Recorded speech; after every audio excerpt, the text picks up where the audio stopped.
জীবনটা এটা হচ্ছে লালসাময় একটা জীবন, লোভ, মরিচিকা, মায়াজাল। এই মায়াজালে আমরা আটকে আছি, ফলে মৃত্যুর কথা আমরা ভুলে গিয়েছি। পাগলের মতো ছুটছি, আরো টাকা লাগবে, আরো খ্যাতি লাগবে, আরো যশ লাগবে, আরো দাপট লাগবে। আমার এত টাকা দিয়ে কি হবে? এত সম্পদ দিয়ে কি হবে? এত ব্যস্ততা দিয়ে কি হবে তোমার? স্টপ, থামুন, অনেক হয়েছে। আন্না, থামুন, take a rest, take a breath and think about death.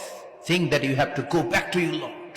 একটু বসেন না, একটু ভাবেন যে আমাকে চলে যেতে হবে, চলে যেতে হবে। এই কোলাহল, এই ব্যস্ততা, এগুলো থাকবে, থাকবো না আমি। সাইয়েদনা ওমর ফারুক বলেছেন, মুতু ক্বাবলা আন তামুতু, মরার আগে একবার মরো। হাসিবু ক্বাবলা আন তুহাসাবু আলাইকুম, তোমার হিসাব নেওয়ার আগে তুমি একবার নিজের হিসাবটা করো না।